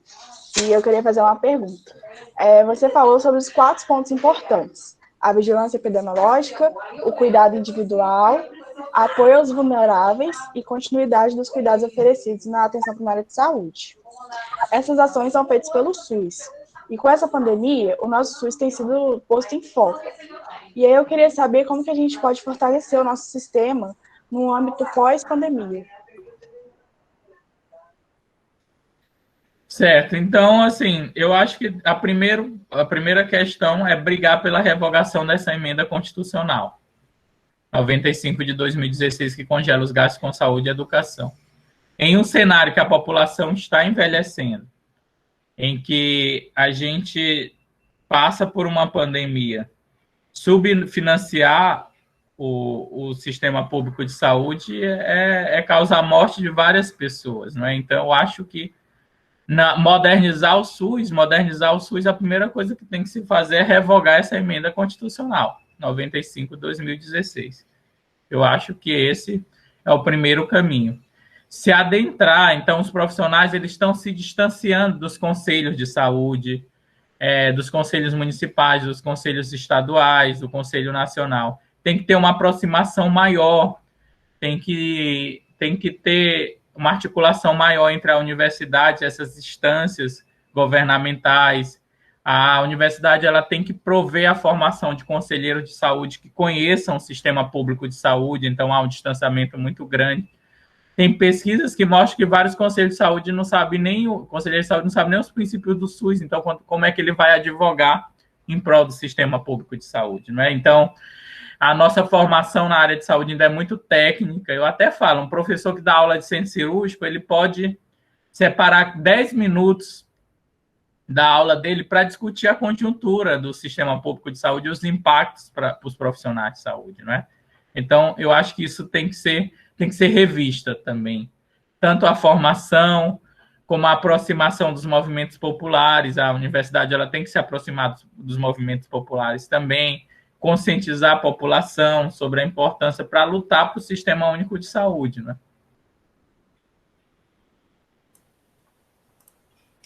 O Ítalo Cunha também quer fazer uma pergunta. Ítalo, pode abrir o seu microfone e a sua câmera, por favor. Bom dia a todos e todas aí. Bom dia, professor Carlos. Meu nome é Ítalo, eu sou estudante de serviço social da Universidade Federal de Viçosa. Bom, queria fazer um comentário e uma pergunta. Na questão do serviço social, a gente teve um afastamento da população dos institutos de previdência social, que as pessoas entraram com processos e tudo mais. Então, você tem um afastamento da população de mais um direito social.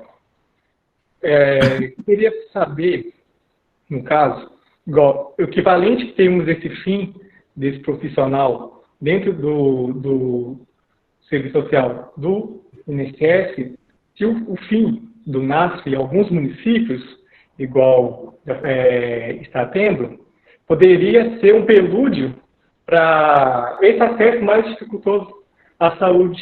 Igual a gente tem um acesso dificultoso à assistência, à política de previdência social, com esse fim do serviço social na previdência, e a gente pode ter também essa questão de dificuldade do acesso à saúde com esse fim do NASF, e que podemos ter até uma brecha para o protagonismo de empresas de saúde como planos de saúde.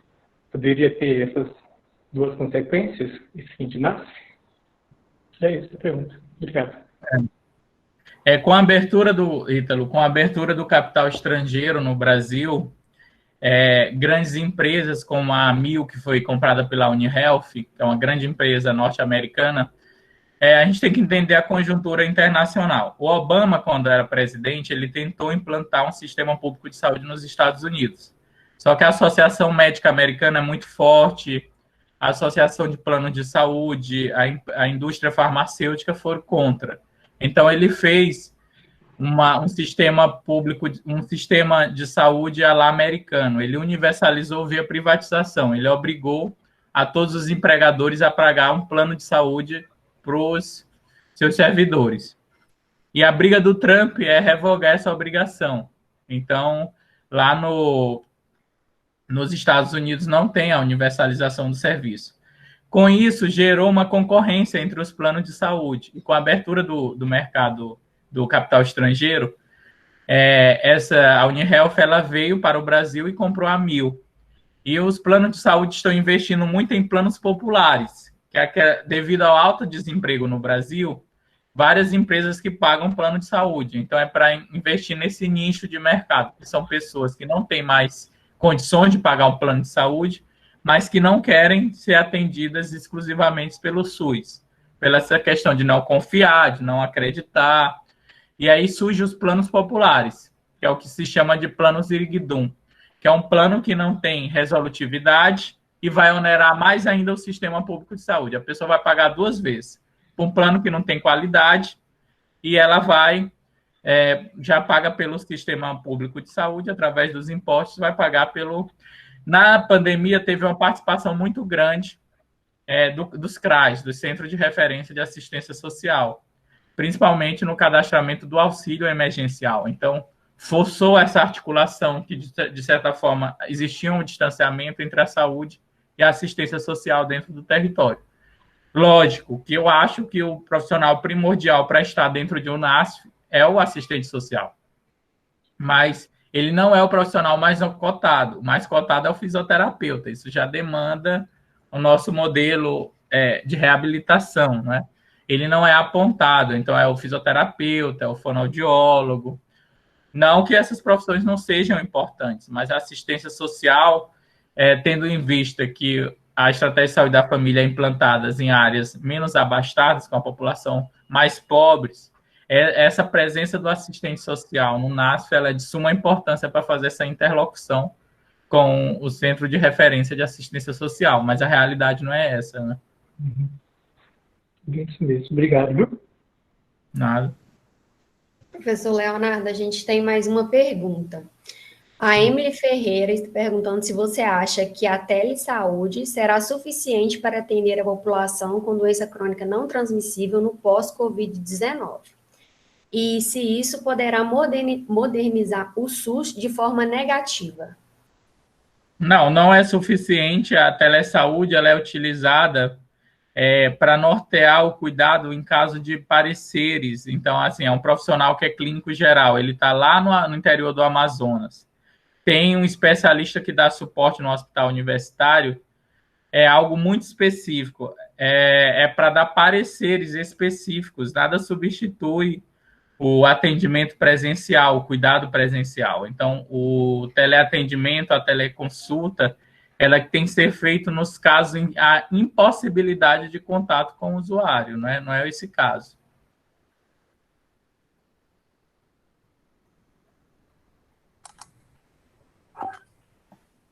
Tem mais perguntas, gente? Não temos mais perguntas no chat. Alguém quer fazer pergunta? Mais alguma pergunta? Você pode fazer a leitura aí das ponderações que foram feitas, Samantha? Quantas pessoas pensam da pergunta? Tivemos muitos elogios. Muito obrigada, Leonardo, pelas palavras, pela apresentação. Parabéns ao PRODUS, o UFV, a professora Rosângela e ao professor Carlos Leonardo pelas excelentes seleção de palestrantes. Acho que só isso mesmo. Alguém quer fazer alguma pergunta? Bom, então também nós já estamos aproximando aqui do nosso limite, né? E aí, se alguém quiser fazer mais alguma pergunta, alguma colocação, vai pensando aí, eu já vou aqui destacar outras coisas importantes que tanto os participantes quanto o professor Carlos Leonardo destacou. Eu acho que é uma pergunta que não quer calar, e é uma pergunta que a gente precisa de fazer sempre, qual é o nosso lado, né? Eu gosto muito de uma capa da revista da Rades, uma capa vermelha, muito linda, que ela coloca, nosso lado é o SUS. Então, a gente precisa primeiro entender o que é esse tal de SUS, o que é o SUS, inclusive para quando a gente for contratar os profissionais, que eu acho que é um ponto importante. E, inclusive, eu acho que ocupar a parte que nos cabe nesse latifúndio aí, que é o Serviço Público de Saúde, que é o Sistema Único de Saúde, né? Citando aí o nosso poeta João Cabral de Melo Neto, cantado aí pelo Chico Buarque de Holanda, né? Qual que é a parte que nos cabe nesse latifúndio? E aí os profissionais que trabalham no SUS, eles têm que acreditar, defender, entender o que é o SUS e levar isso para os usuários, que eu acho que é um ponto importante. Então, qual que é o nosso lado, né? E, nesse sentido, o Leonardo colocou uma coisa muito importante, que é a população e grande parte dos profissionais, eles não entendem, não valorizam o sistema público. Por quê? Porque foi criado, mesmo antes desse fake news tão interessante, assim, tão aviltante que começou a existir há pouco tempo aqui no nosso país e no mundo, né? Alguns anos, as pessoas, elas acham, existia uma cultura muito grande de desvalorização do público. Então, como se alguma coisa que fosse público, ela fosse ruim, ela fosse menor, ela fosse para para aqueles indivíduos mais precarizados. E existe uma política intencional de sempre destacar essas questões. Por quê?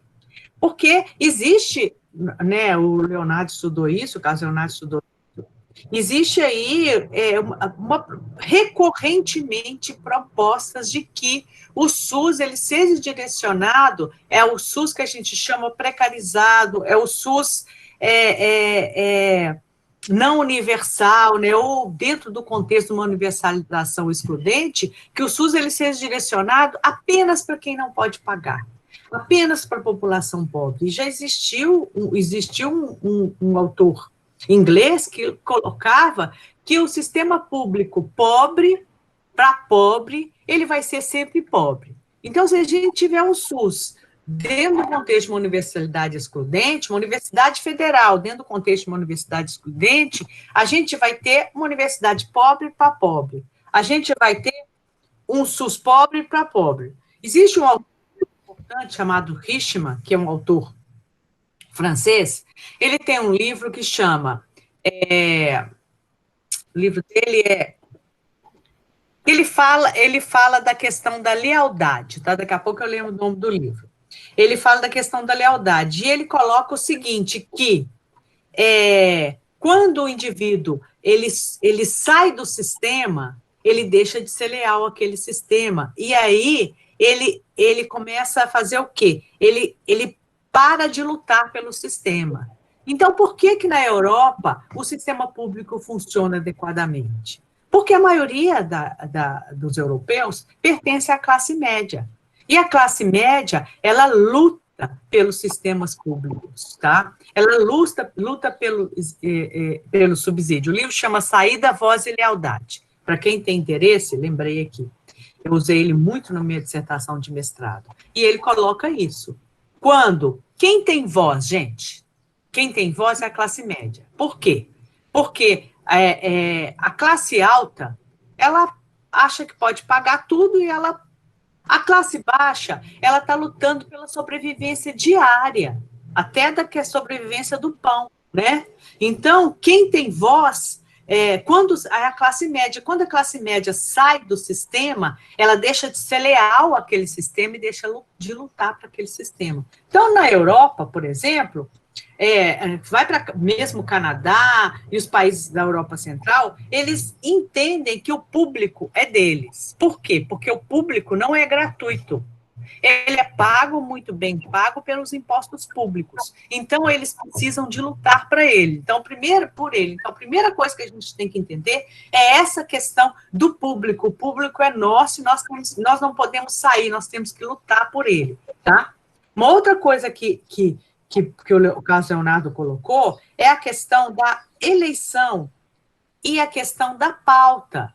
Ele colocou uma coisa muito certa, esse governo que está aí, né, o plano de governo na universidade, a gente fez uma discussão sobre, na época que restou só os dois candidatos a governo federal, a gente fez uma discussão sobre isso, uma discussão, vamos colocar aqui para quem gosta de falar, não ideológica, nós pegamos o plano de governo para a saúde dos candidatos, e uma pessoa se responsabilizou para falar mais de um plano e outra pessoa para falar mais do outro. Então, estava tudo escrito ou não escrito, gente. Então, uma coisa importante que a gente precisa é de ler a carta-programa, entender para a gente poder votar com consciência, tá? E eu fecho a minha fala colocando o seguinte, gente, vocês lembram? Mesmo o Mandetta, né? Eu acho que o Mandetta, depois que veio o Covid, porque ele participou também dessa, como o Carlos Leonardo colocou, a restrição da atenção primária, do financiamento, mas depois que entrou o Covid, de certa forma, ele se tornou um defensor do SUS. Talvez de dentro ele tenha entendido que a gente só conseguiria vencer esse vírus se a gente tivesse investido numa política forte pública, que é o SUS. E aí, a representação do SUS, gente, ela estava maravilhosa. Naquelas... toda tarde a gente tinha uma conferência ou um encontro, né, do Ministério da Saúde para divulgar o que estava sendo feito, como que estava a situação do vírus no nosso país, que medidas iam ser tomadas, e todos vestidos com colete do SUS, gente. O colete do SUS, ele deixou de ser simbólico, ele passou a ser real. Todo mundo com colete do SUS, né? A importância de vestir, isso metaforicamente, a gente chama de vestir a camisa, né? Então, nós vestimos a camisa do SUS. E os coletes do SUS, depois que o Mandetta saiu, ele foi substituído por um terno. Também, isso dá uma análise etnográfica importantíssima, né? Isso é uma coisa, assim, bastante interessante da gente pensar, né? A substituição da camisa do colete do SUS, aí eu fecho a minha fala, quando eu destaco aqui a revista Hades, que ela traz na capa dela, uma capa laranja, perguntando qual que é o nosso lado é o SUS, né? Então, quando a gente troca a camisa do SUS, o colete do SUS, por um terno, é muito mais do que a representação, é muito mais do que simbólica, é uma representação real. Então, essas questões eu acho que é importante a gente pensar nisso, a gente valorizar isso, a gente pensar nessas questões aí. Ok? Então, assim, se ninguém mais quiser falar, eu vou aproximar aqui já vou ver se uma das meninas que estão coordenando nossa atividade, Giovanni, Clara, Samanta, o Daniel que está fazendo a ata, o próprio Ítalo aí, se eles querem falar alguma coisa, aí eu já vou passar para o Carlos Leonardo para ele poder ir encerrando aí. Ok? Antes de eu fechar, eu vou agradecer demais a participação de todos. Eu vou dizer o seguinte, que, assim, com muito orgulho, que a nossa equipe do PRODES, porque a gente aqui no Programa de Inovação e Docência Universitária, no Laboratório de Planejamento e Gestão da UFV, nós somos uma equipe mesmo, que a gente veste a camisa, veste o colete do SUS e veste a camisa da universidade pública, e a gente trabalha como equipe. A gente costuma dizer que nós somos igual o bicho de monte, né? A gente consegue encher um auditório, porque onde que um está, o outro está, e a gente defende as mesmas ideias, a gente tem ponto de vista diferente, a gente argumenta, então nós só estamos conseguindo fazer esses webinários e continuar forte nesse momento aí de dureza, que é o momento de enfrentamento pela sobrevivência aí desse vírus, né? Porque a gente é uma equipe, realmente uma equipe que tem todas os pontos importantes da interprofissionalidade, porque nós somos uma equipe interprofissional, nós temos aqui professores e alunos e profissionais de saúde que estão no campo da enfermagem, da medicina, da nutrição, agora nós temos o serviço social aqui atuando com a gente também, da educação física, que a gente trabalha no PET, interprofissional, e nós estamos querendo levar, e a Fernanda, que é a professora, que estou vendo que ela está aí com a carinha dela, da educação física, venha trabalhar com a gente, traga os alunos da educação física também, que são importantes. Estou citando esses cursos porque são os cursos da saúde da UFV, tá? Então, assim, agradecer demais a nossa equipe e colocar, assim, que nós somos fortes porque a gente está sempre unido, tá? Vou deixar aberto para os meninos falarem e depois para o Carlos Leonardo fechar aí. Bom, a gente tem mais uma pergunta ainda da Heloísa, que ela fala que mesmo com todos os problemas, como enfrentaríamos a pandemia se não tivéssemos o SUS?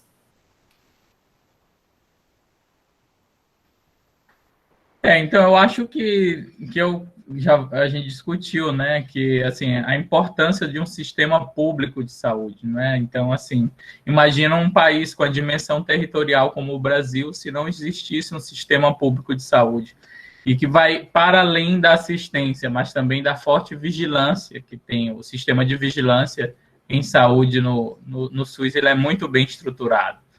Então, isso é importante também. Então, assim, qual seria a catástrofe se no Brasil a gente não tivesse um sistema público de saúde, né? Então, assim, por isso que é importante, eu acho que isso a gente tem que disseminar junto à sociedade, aos formadores de opinião, da importância de um sistema público de saúde, né? E isso tem que ser reafirmado nas universidades, nos espaços colegiados, nas universidades, nas entidades de classe, nas nos serviços de saúde para os profissionais, né? Então, eu agradeço o convite, na pessoa da professora Rosângela, do Giovanni, que fizeram o convite. Eu fico muito honrado e, assim, participar de atividades com vocês reforça a autoestima e a capacidade que quem quer faz acontecer, não é? Então, assim, parabenizando mais uma vez a Universidade de Viçosa, o grupo de pesquisa, as atividades que vocês fazem. É de suma importância inspirar novos atores, novas pessoas, essa articulação que vocês têm com o município, né? Então, eu me sinto lisonjeado. Eu vou deixar aqui tem o meu Instagram, que eu posto coisas relacionadas à saúde, como também da academia, caso vocês queiram seguir. Eu sempre me preocupo em trabalhar também essa questão da conjuntura, política, social, como também dicas acadêmicas que a gente pode estar utilizando através do Instagram, disseminando. Muito obrigado, pessoal. Um bom dia. Ok, gente, podemos fechar, então? É muito importante, interessante seguir o Carlos, ele dá dicas muito bacanas mesmo, tá?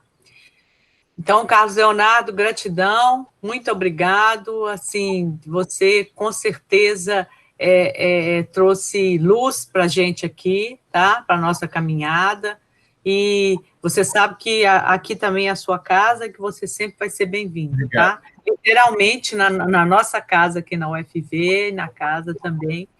Muito obrigado, então, e conseguimos cumprir o horário, muito bom. Ok? Abraço, gente. Fiquem bem, tá? Se cuidem.